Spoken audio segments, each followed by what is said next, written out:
Give it a second just to make sure my audio isn't high speed. But thanks, Rob. Welcome to Sox Machine Live on this very fine May 26, 2021 day. I am Josh Nelson alongside Jim Margulis, the managing editor of SoxMachine.com. And Bennett Carroll is with us. He's back from vacation as he went to Cancun and going to weddings and being Mr. Popular, flying all over the place. He records one wake-up call and goes on vacation. Listen, I took my time. I earned my time off, and I took it. I don't see the big deal. Gotta love it. Gotta love it. Well, we are streaming this live on youtube.com/SoxMachine. And for those that don't get an opportunity to watch the live stream on our YouTube channel, we always upload the audio version of this show into the podcast feed so you can catch up and listen to us on the audio only version for this episode of Sox Machine Live. But on this episode, we are going to be recapping the last series for the White Sox as they won 2 out of 3 against the St. Louis Cardinals, and Game 3 wasn't very fun for the White Sox. But we'll discuss as far as what we watched in Game 3, as there could be some, let's not say long-term, but maybe medium-term impact as far as injuries go. Later in the show, we will be previewing this upcoming weekend series against the Baltimore Orioles, and weather is going to be playing a factor in this series. We'll touch on all of that. But Jim, let's start right away with the White Sox. They won this series. They won 2 out of 3 games, and we had a interesting in as far as a pitcher's duel going on in Game 1, and the White Sox benefited with the St. Louis Cardinals going too long with their starter, and Andrew Vaughn made them pay, and so did Tim Anderson.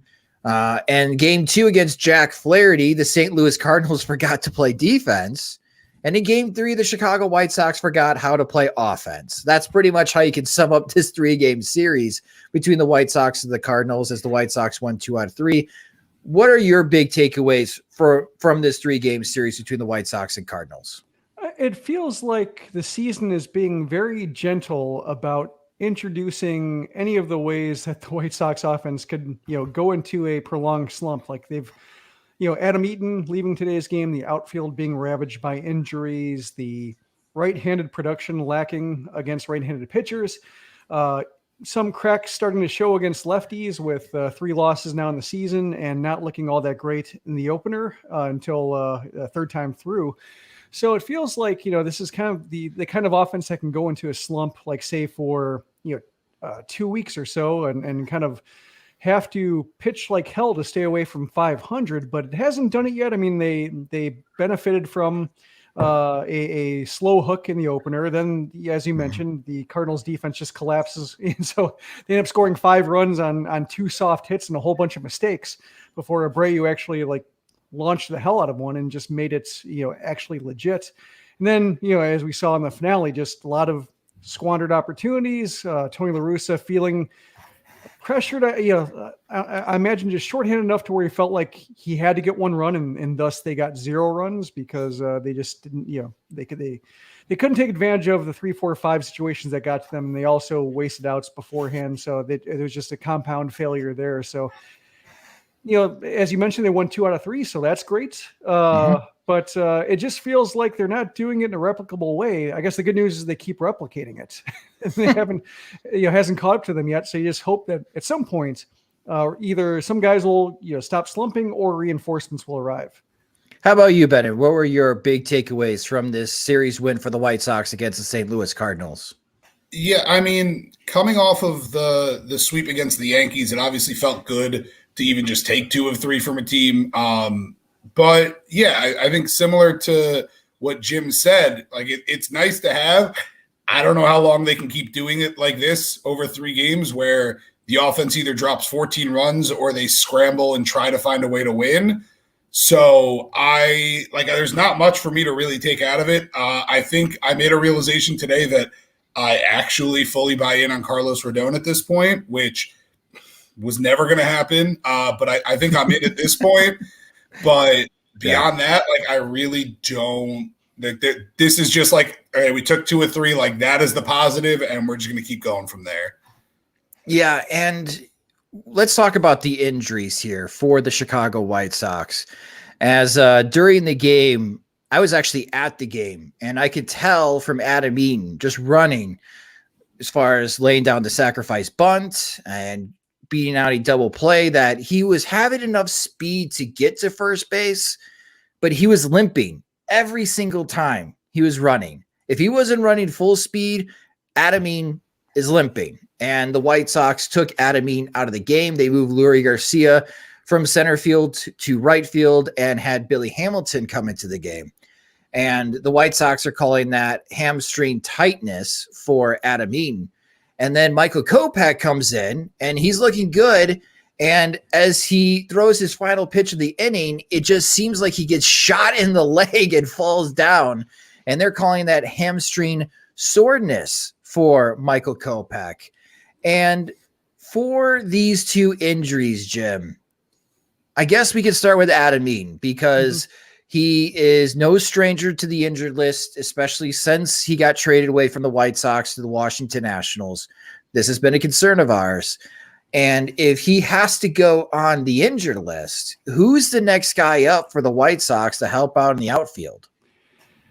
Well, I think the answer after 2 weeks would have been Gavin Sheets, but since he's gone on the road and away from Charlotte, his numbers look a little bit more normal now, so he's not an instant solution. Yeah, it was funny with Eaton.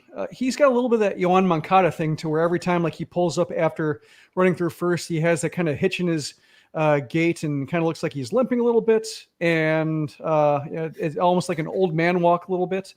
And then when he has to run again, he's fine. So I didn't really notice it, or I just assumed he was just doing his thing. And his removal from the game surprised me in the I guess the micro and the macro and the bigger picture. It didn't surprise me just because he's been batting 125 since that game against Detroit where he fell down 3 times.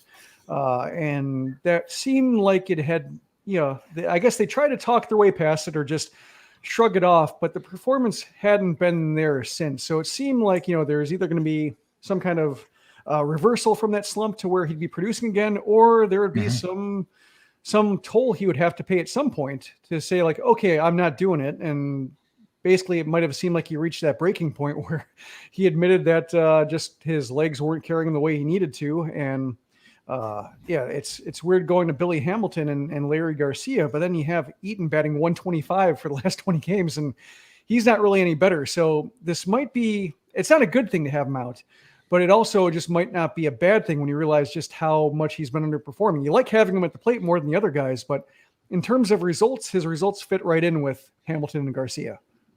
Both Kopeck and Adam Eaton, I imagine, are going to need MRIs to make sure what the exact extent is for their hamstring injuries. Continuing the conversation regarding Adam Eaton, Bennett, if he does have to go on the injured list, is there anyone in particular that you would like the White Sox to call up to fill in for Adam Eaton if he has to be on the injured list for at least 10 days? So, Jim mentioned Gavin Sheets, and he's struggled since leaving Charlotte. I know I haven't looked at Brian Goodwin's stats in a little while, but I know he was struggling when they first signed him. But that was the role they had signed him with the intention of, was coming up and filling that role in. Otherwise, don't make me say Blake Rutherford. Come on, man. It's not Blake Rutherford, but it's probably Blake Rutherford right now. I've made jokes that Blake Rutherford's going to be 32 and be in the farm system. Don't make me renege those jokes. Is Blake Rutherford on the 40 man? Yes. Okay. So that is a possibility. I think so. Yeah. No Nick Williams. Do you want to try that again? No. Is he even playing in Charlotte? I've seen him surface here and there, but I'm not sure with Brian Goodwin coming up. And Goodwin's been all or nothing, basically extra base hits or strikeouts. Well, I figured they would have already called him up if they liked what they saw from Charlotte and help out in Chicago, because they do need help. But the fact that they haven't called up Brian Goodwin makes me think that the White Sox are we could use more depth in AAA right now. Let's go to the injury that might be a little bit more concerning because he's been pitching so well out of the bullpen, Jim. For the White Sox, and that's Michael Kopeck. And you wrote about Kopech's usage on SoxMachine.com. You're welcome. And with the upcoming doubleheader in Cleveland, it did seem like that Kopeck was on schedule to maybe make a start in one of those doubleheader games against the Cleveland Indians. And now there may be a setback here, depending on what the MRI says about Michael Kopech's hamstring. Was this, as far as this particular injury, does this really shake up if the MRI comes back and says Kopeck needs to go on the IL and rest for a couple weeks, as far as his schedule to ramp up his workload, that the White Sox might be able to count on him more later in the season? I don't think so, just because there was nothing suggesting at the moment that he needed a breather. And then like after this doubleheader, the schedule becomes more normal. I mean, there are a couple stretches with like 10 to 14 games in a row, but nothing, no double headers. There's a week with a couple off days. So once they're clear of this initial stretch of 18 games in 17 days, it becomes a little bit easier to manage workload. So I thought he was well set up for the double header starts. And then after that, give him a few days off, depending on how many pitches he throws, and goes from there. It was unfortunate just when he fell down, the way he kind of flopped around. I was hoping it would be like a funny thing, just like that he took a wrong step and didn't know where the contact was and was just trying to figure out if he needed to do anything. And I GIF all set up for, to say like you just, was ready to throw down and start breakdancing badly. And then like the way he hobbled off the dugout, I was like, oh no, that's a bad one. So, and it was in the fast walk off too was unusual, just because it seemed like whether he just like, I couldn't tell if it was more want to get to a trainer, want to get out of the camera, or just slightly embarrassed and want to walk off and draw no attention to it. It's hard to say, but I'm hoping it was more just an awkward fall and precautionary. But when they mentioned hamstring versus like, oh, he turned an ankle and just happened to roll it, and it's not even a sprain. It's just more of a just everybody does it. Step on a sidewalk, funny, take a tumble, ha ha ha. But they mentioned hamstring, and that's different. That's there's more connected to that. So I'm not expecting to make the start. And as I wrote about, like, there aren't a whole lot of candidates in Charlotte to take that start. Not even like candidates in the bullpen to allow for an opener or call up an extra arms to rotate in and out to make use of a Johnny Holstaff game. In the comment section on YouTube, and I'll share this real quick, ND19M posted a comment on our stream that Gavin Sheets just took a huge dive into the opposing dugout and was visited by trainers. So, sure, why not? Of course. And maybe that's just, again, this is not a problem that's just unique to the Chicago White Sox. The New York Yankees have gotten some bad news regarding Corey Kluber. Sounds like Kluber will have to miss at least the next 4 weeks due to a shoulder injury. And Luke Voigt is going back on the injured list. There are multiple teams that have more than 12 players on their injured list right now. And I know we're not even a third of the way done with this season, Bennett. But the theme, I think, in order to decide who are going to be the contenders and who are the pretenders, is really survival of the fittest. Like, who could stay the healthiest right now in Major League Baseball has played a huge factor on how well your team is doing. And I'm just hoping that the White Sox, who have done, they've had some serious big-time injuries, losing Luis Robert and Eloy Jimenez already to months of this season, and hopefully they get them back. But if you add Adam Eaton and you add Michael Kopeck to that list, man, Bennett, that depth is being seriously challenged for the White Sox. Yeah, like it's a weird comparison between like the White Sox and the Mets, where the White Sox, they might lose more like man games, if you would, of guys from their roster just because of the 2 or 3 big injuries. But the Mets have, I think the last I checked was half of their 40-man was on the IL right now. But like legitimately. Yeah. They called me actually about playing catcher. I had to explain I was left-handed and it was like they weren't going to pay for my flight. It wasn't worth it.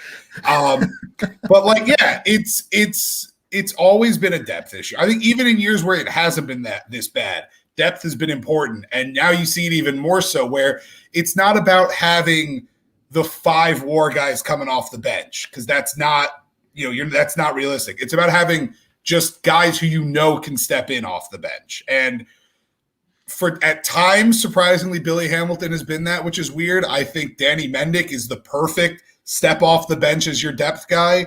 But if it keeps going from here, the White Sox are going to have issues, and hopefully the division they're in helps them out a little bit, but it's just scary.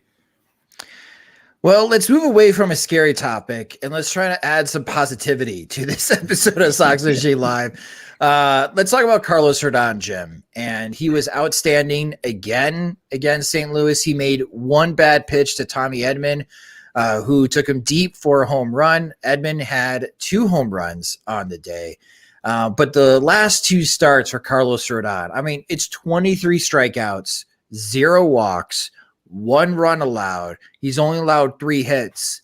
And the White Sox are 0-2 in those 2 games. They lost both of these games. And I feel like Carlos Rodon is getting Jacob DeGrommed for the White Sox. Well, you started that positively, and then you ended up with losing both games and getting DeGrom. So way to go. Like you've fallen off the wagon already. But it's, the funny thing about Rodon is like he gave up the homer on the changeup. And then it was almost like he reverted back to like his mode when he was either at NC State or maybe even before in high school, to where like, what am I doing with the changeup? Guys can't hit my fastball. They're just they're lucky to make contact and line it into the first base dugout. Just how much power it has. In his final pitch of the game, hitting 100, blowing it past Paul Goldschmidt. That, we've talked a lot about this season about how with Carlos Rodon, you can't see a lot of things coming. You didn't see a no-hitter coming. You didn't see the ERA and all the amazing peripherals supporting that low ERA coming. And now I didn't see 100 for a final pitch of a game in late May. Like not, this wasn't just a fresh arm, in April, a fresh arm coming off an injury. It was just when the fatigue wall starts to set in and maybe start ratcheting it down and gearing up for 6 months of baseball versus the adrenaline of just being out there, you're just seeing with each start more and more power. And even like the one start, like where he had a couple starts where he's like started out throwing like 92 in the first inning. He was still getting up to 96, 97. And now he's like starting 93, 94 and finishing at 100. And it's nuts. It really is. And Bennett, you mentioned in the beginning of the show that you are on the Carlos Rodon bandwagon now. Are you driving the bandwagon, or are you just tagging along, enjoying the ride? I'm definitely like sitting in the middle of the bus. I'm just kind of chilling, hoping, not quite in the ruckus in the back. I don't have the license to drive just yet, but I'm definitely hanging out. I'm on the bus. I'm riding along. My big concern for him, obviously, with Carlos Rodon was re-injury. And I just think I reread some of the stuff about his workouts and him like really getting in shape. And I think that's what really got me to buy in a little bit more. But I'm on the bus. I can't say I'm driving it at all. And in these 2 losses, and Jim, this is an opportunity for you to toot your horn. The White Sox are not facing world beaters when it comes to opposing starting pitchers. They face Jordan Montgomery of the New York Yankees. It's a lefty. This should be an easy one. Well, Montgomery strikes out 10+ hitters. And then it's John Gant for St. Louis, which the dude's got a sub-2 ERA now. I'm not sure how, because he puts so much traffic on the bases for St. Louis. And the dude is just an escape artist right now, as far as with the run prevention side. And the White Sox offense is not helping out Carlos Rodon at all. And he's doing everything that he can to put the team in a position to win that game. I do feel like these last 2 starts, though, are a bit different than what we saw from, let's say, Jose Quintana during the 2016-2017 seasons. Yeah, Gantz was the guy I was looking at just when the series started. We talked about it, in the preview on Monday's show, talking about just that's the kind of starter they need to beat. The guy who puts a lot of traffic on the bases. And the White Sox, even against right-handed pitching, they're fine in the OPP department. I think that's what's simultaneously the most encouraging thing and the most frustrating or disheartening thing is that when they have the top OBP against right-handed pitching and they're still below average in scoring runs or taking their sweet time getting to guys like Gant, well, they didn't get to Gant, but taking their sweet time getting to a Matt Shoemaker type. That's, I think, what is worrisome. And I guess the one thing you can say is that, perhaps, if Yasmani Grandal gets his left-handed swing back at any point, that's one thing that could tilt the lineup over to be like just, causing rallies but never capitalizing them, to having that one extra bat that can provide instant offense with one swing, a 3-run homer, rather than hoping for a sac fly after 3 carefully constructed bats or a bunt. That's what they're lacking, because I think they're first in OBP, but the last I checked, they were 10th in slugging against righties. So they have the capability of just causing traffic. It's just the impact bats. And even like Yohan Moncada, he didn't have a great game. He had some weird swings against Gant. So maybe there's something in his delivery that causes deception, but they've also been shut down by enough ordinary right-handed pitchers to where you can't just say like every guy's deception, because like at some point you can just say that every pitcher is attempting to fool hitters. That's like part of the job description of pitching. So it would seem like eventually that excuse runs out. The White Sox, let's say, Jim, at the end of the season, the White Sox are a 500 team against right-handed starting pitchers. That's great. But if they win 70% of the games against left-handed starters that they face, is that good enough as far as that ratio, knowing just how few of left-handed starters there are in Major League Baseball? Yeah, that should be enough. I mean, that's basically, just trying to think right now, it's probably 90 wins or close to it. And that should be enough to get in. It might be enough to win the Central going away, depending on whether the Twins can make up ground and whether the Cleveland's here to stay. Part of it just might be outrunning their division, and kind of like the idea of like, how fast do you need to be to outrun a bear?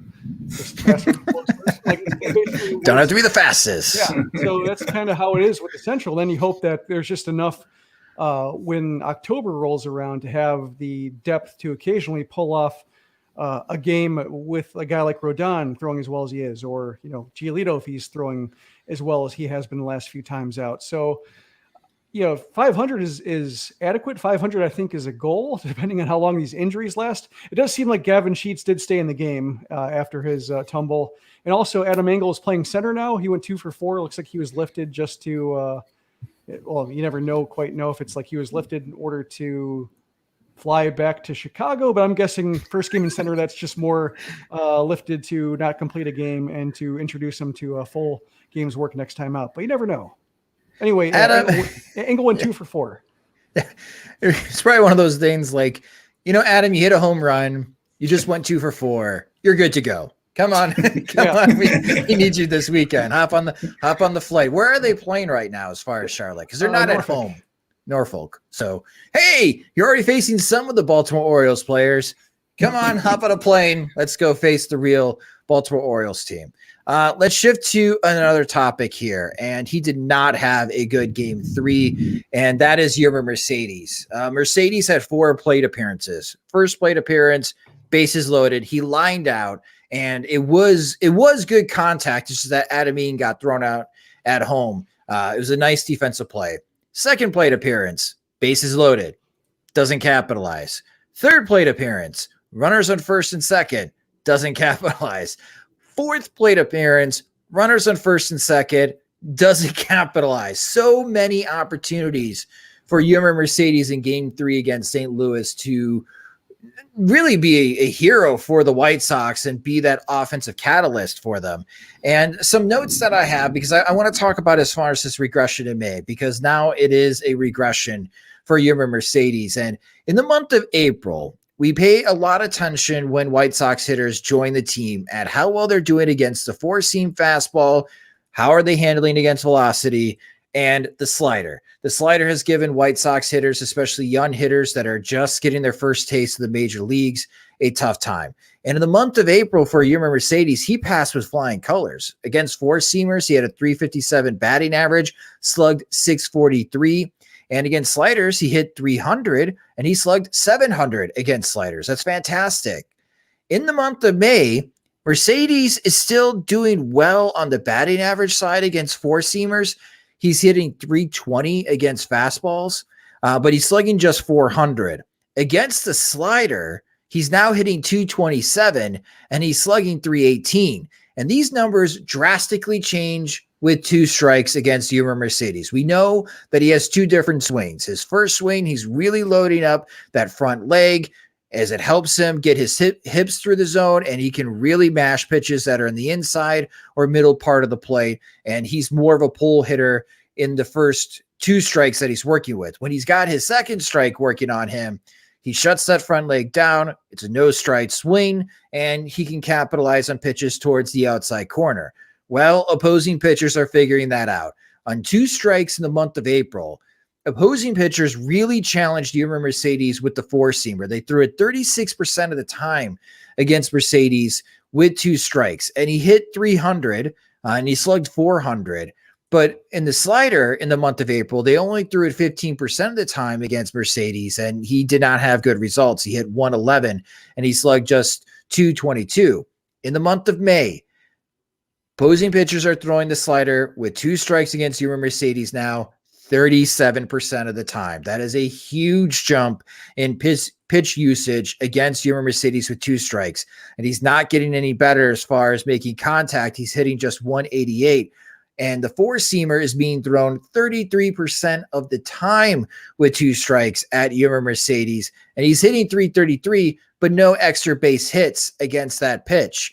And Jim, this is something that, we've talked about that maybe was going to be coming for Yurman Mercedes, and just looking at the numbers, the league is adjusting to him. And that adjustment seems to be a lot more sliders now, especially with 2 strikes. And they're still pumping, as far as the 4-seamer, they're actually increased the amount of velocity he's seen, especially with the first 2 strikes on the outside corner of the plate. 10% more in the month of May. So I think it boils down to that opposing pitchers right now are attacking Mercedes in the outside corner for strike 1, strike 2. As soon as they get there and they get him thinking outside corner and he changes his stance, now here comes the slider in the inside corner, and he hasn't been able to figure that out or make another adjustment to punish the pitchers attempting to go with this strategy against him. Yeah, I think I've noticed like a lot more 2-strike counts. I think that's my biggest takeaway, is that in the first month, the 2-strike swing was a novelty. It was, he got to 2 strikes, and now you're going to see him battle. Now you're going to see him dig in. This is fun. Gather around the TV, because this is, now you're going to see a battle. But now it just seems like he gets to 0-2 or 1-2 pretty quickly, very quickly, as Hawk would say.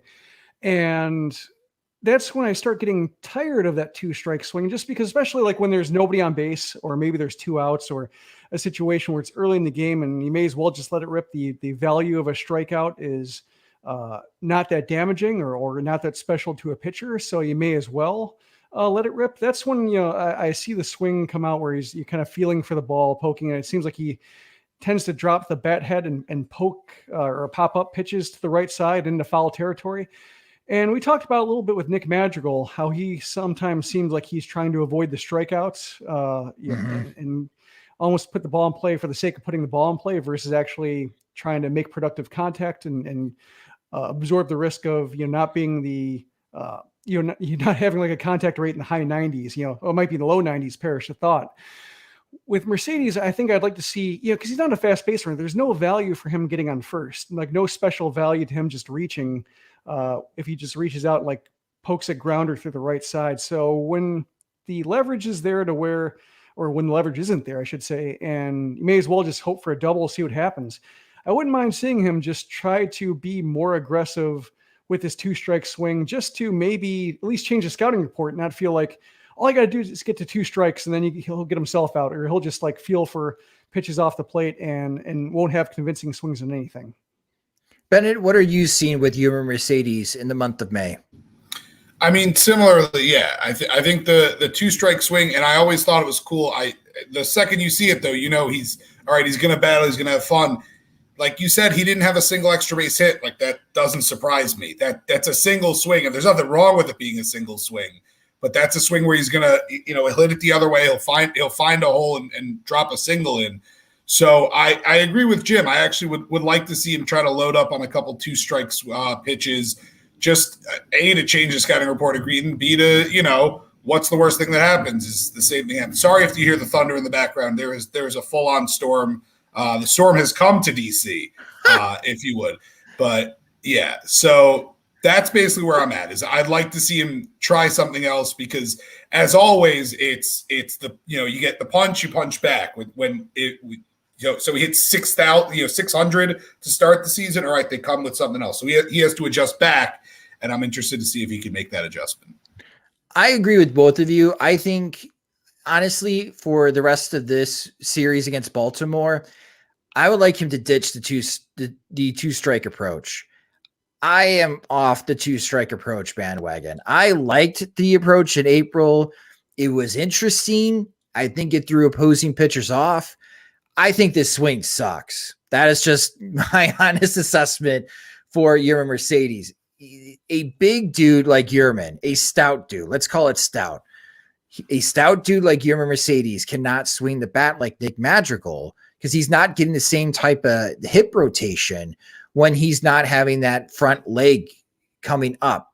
When he lifts that leg up, it allows him to get the back rotation to get through the zone. Right now, he's just all arms and shoulders. That's why we see so many flares to right field, because he's just not building up as far as that bat speed and that bat load. And I think he just needs to ditch it. I understand what he's trying to do. This is my first time in the major leagues. I'm trying to prove that I can get on base no matter what. And I'm not too proud to slap a single here and there. But if you're batting cleanup, man, you just go with the leg kick all the time. Nick Madrigal goes with the leg kick all the time. Andrew Vaughn goes with the leg kick all the time. I think Yermin Mercedes needs to go with the leg kick all of the time. Give something a different look for opposing pitchers right now, because if they spin a slider on the inside corner, he can't hit it right now with his two-strike approach because he's not getting his hips through the zone. But if he brings that leg kick back, he's going to give himself a better chance.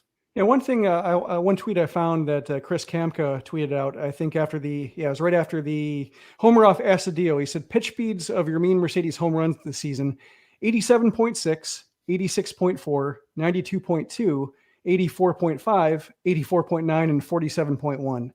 So he's not really turning around velocity, at least with any kind of authority. So it seems like, maybe there's a point for him not loading up every time if he feels like he can't turn around a fastball with that kind of swing. But at the same time, he is seeing diminishing returns from just feeling for the ball. So probably, he has to figure out some way to meet it in between to where he just, he's not completely behind every pitch and just not setting himself up to be blown away by high fastballs. But also just doesn't leave himself to just have basically like praying for a bloop single. Yeah, I know it's fun to see Yermin Mercedes at the top of the batting average charts right now in Major League Baseball, but I do think he provides more value to the White Sox if he's a 280 batting average guy, but he's slugging well over 500. Another bat in the White Sox lineup to make up losing a 500 slugger in Eloy Jimenez.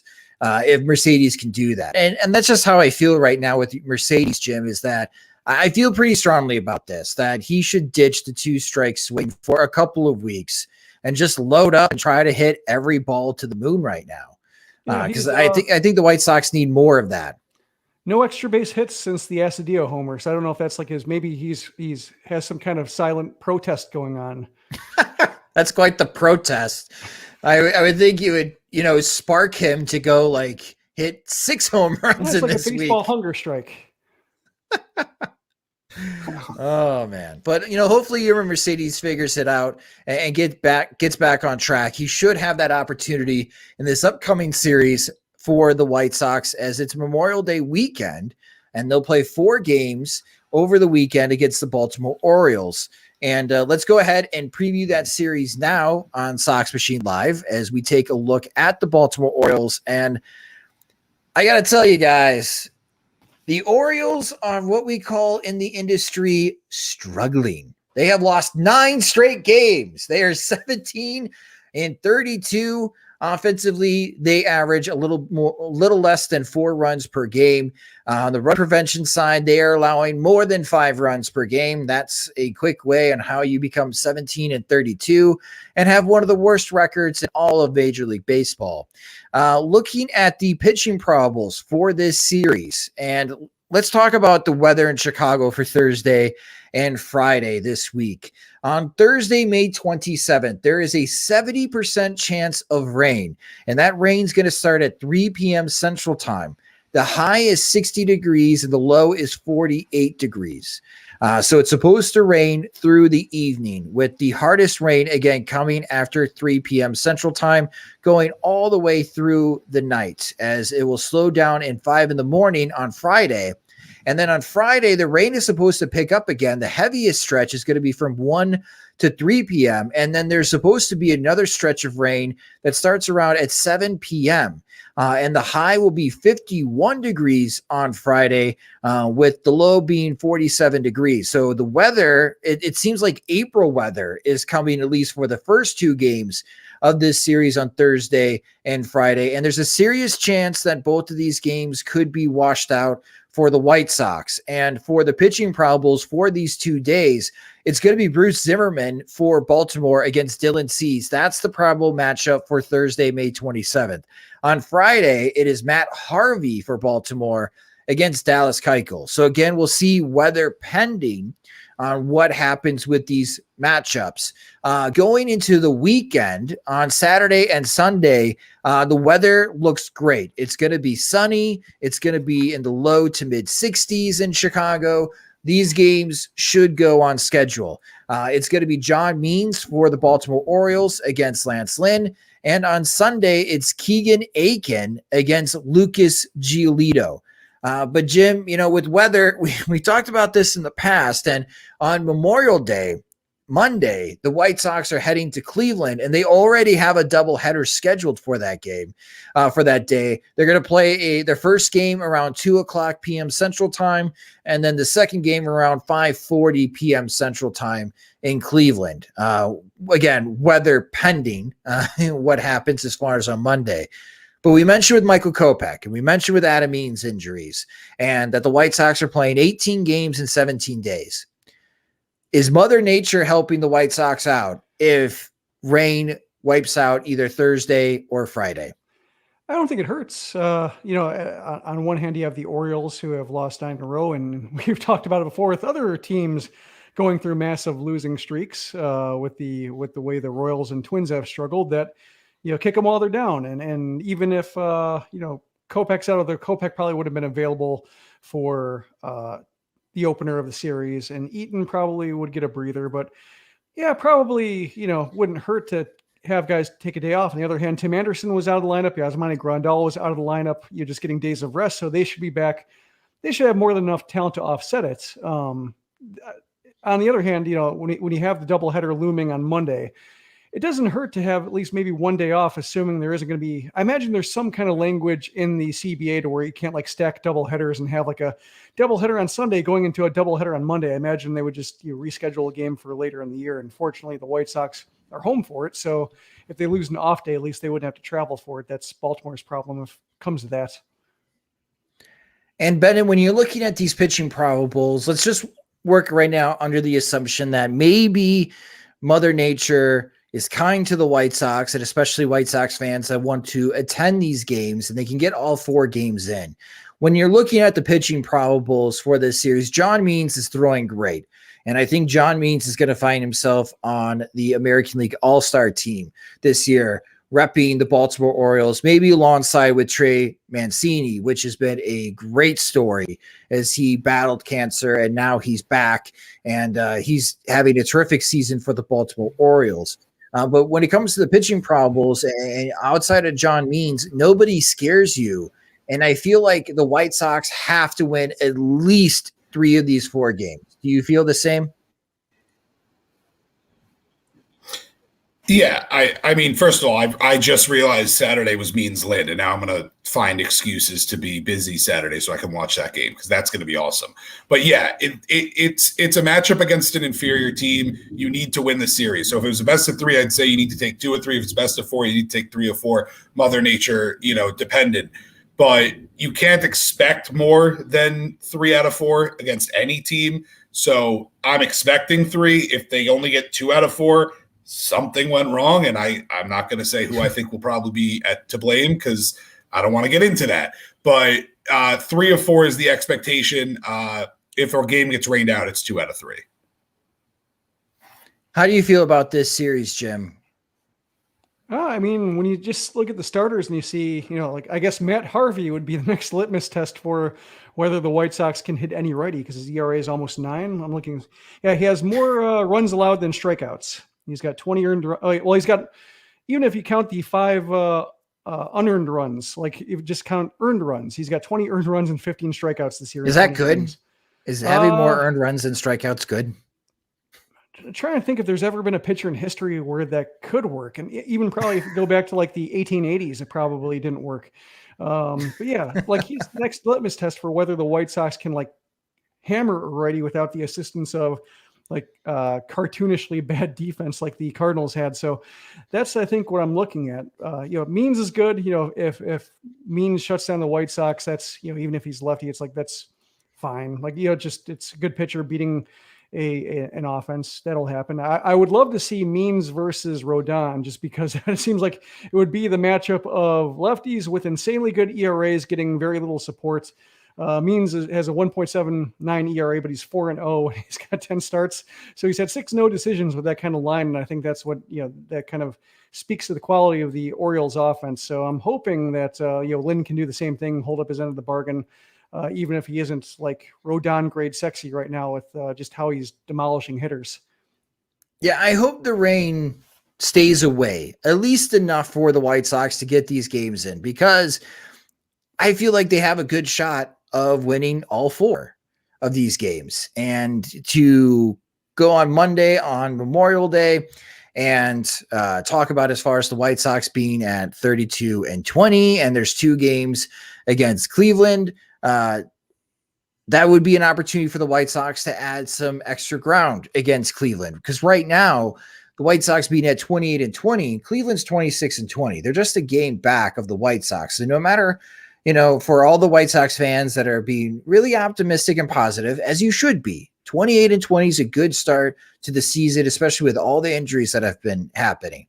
But they're just a game ahead of Cleveland at this moment. There's not a lot of distance between first place and second place at this moment. And I would like the White Sox to be able to get these 4 games in against Baltimore and add some ground, because this upcoming series against Cleveland, Jim, you don't want the White Sox to go from, hey, everyone's feeling great, they're 2.5 games ahead of Cleveland a week ago, and they're in first place and they got the best record in the American League, to the White Sox are now in second place.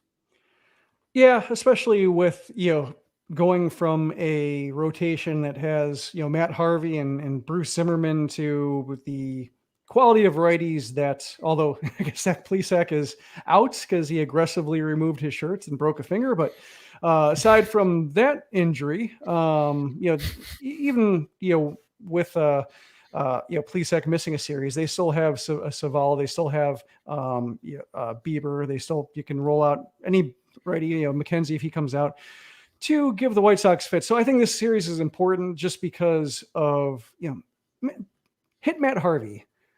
Just hit him. Just literally? Yeah. Maybe not literally, because we want to leave him in the game. So just hit off of him. Was it Wade Miley? I'm trying to think of the Orioles starter who like White Sox hit with 3 line drives in one game.